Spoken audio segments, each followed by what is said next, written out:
নমস্কার বন্ধুরা, দীপার রান্নাঘরে তোমাদেরকে ওয়েলকাম। তো দেখো, আজকে আমি তোমাদেরকে ঝটপট শুধুমাত্র আলু দিয়ে করে দেখাবো একটা মুখরোচক দুর্দান্ত নাস্তার রেসিপি। তো তার জন্য এখানে আমি প্রথমে কয়েকটা আলু নিয়েছি, আর আলুগুলোকে কিন্তু আমি এখানে সেদ্ধ করে নিয়েছি। তারপরে দেখো, এখানে আমি একটা গ্রেটার নিয়েছি, গ্রেটার দিয়ে আলুগুলোকে আমি এখানে গ্রেট করে নিচ্ছি। তো তোমরা চাইলে কিন্তু আলুগুলোকে ম্যাশ করে নিতে পারো। তো আমি এখানে গ্রেট করে নিচ্ছি, কারণ গ্রেট করে নিলে আলুগুলো একদম সমানভাবে মিহি হয়ে যায়। তো দেখো, সবগুলো আলু এখানে আমি গ্রেটার দিয়ে গ্রেট করে নিয়েছি। তারপরে এখানে আমি দিয়ে দিচ্ছি কর্নফ্লাওয়ার। তোমরা চাইলে কর্নফ্লাওয়ারের বদলে এখানে চালের গুঁড়ো ব্যবহার করতে পারো। তারপরে দিয়ে দিলাম এখানে আমি স্বাদ মতো লবণ। তারপরে এখানে দিয়ে দিচ্ছি একটু হলুদের গুঁড়ো। আর এখন আমি এর মধ্যে দিয়ে দিলাম একটু খাবার সোডা। এখানে খাবার সোডা দিতে হবে, বেকিং পাউডার নয়। তারপরে দিয়ে দিলাম লঙ্কার গুঁড়ো। তারপরে দেখো, হাতের সাহায্যে খুব ভালো করে উপকরণগুলোকে আমি এখানে মেখে নিচ্ছি। এখানে কোনো রকম জল দেওয়ার প্রয়োজন নেই। আলুর মধ্যে যে জলাভাবটা আছে সেটা দিয়ে কিন্তু এটা খুব ভালো করে মাখা হয়ে যাবে। আর এই ডোটা কিন্তু রুটি আমরা যেরকম করে তৈরি করি ঠিক সেরকমভাবেই শক্ত করে তৈরি করতে হবে, এটাকে একদমই নরম করা যাবে না। তো তোমরা দেখতেই পাচ্ছ, সবগুলো উপকরণ দিয়ে আমি খুব ভালো করে একটা রুটির মতো ডো এখানে তৈরি করে নিলাম। তারপরে হাতটাকে ধুয়ে পরিষ্কার করে নিলাম, আর হাতের মধ্যে একটু তেল লাগিয়ে নিলাম।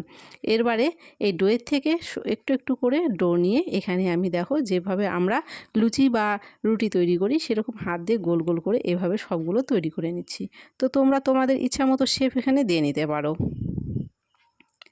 তো এভাবেই একটু একটু করে আমি সবগুলো ডো দিয়ে এরকমভাবে তৈরি করে নেব। সবগুলো দেখো এখানে আমি তৈরি করে নিয়েছি। আর এখন চলে গেলাম কড়াইতে। তো এখানে কড়াই বসিয়ে দিয়েছি, আর কড়াইতে তেল দিয়ে দিয়েছি। তেলটা খুব ভালো করে এখানে গরম করে নিয়েছি। তারপরে দেখো, এখানে একটা একটা করে তৈরি করে রাখা ডোগুলো আমি সব দিয়ে দিচ্ছি। তো তোমরা যথাযথভাবে চেষ্টা করবে যে এগুলোকে ভাজার জন্য কোনো ছড়ানো পাত্রে ভাজতে, তাহলে ছড়ানো পাত্রে ভাজলে দেখবে এগুলো লেগে যাবে না।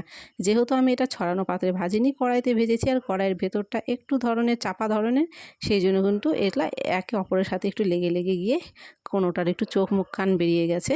তো যাই হোক, সে চোখ মুখ কান বেরিয়ে গেছে কোনো ব্যাপার নাই, কিন্তু এটা খেতে কিন্তু দুর্দান্ত হয়। তো দেখো, এরকম করে কিন্তু খুব সুন্দরভাবে লাল করে মুচমুচে করে সবগুলো আমি ভেজে নেব।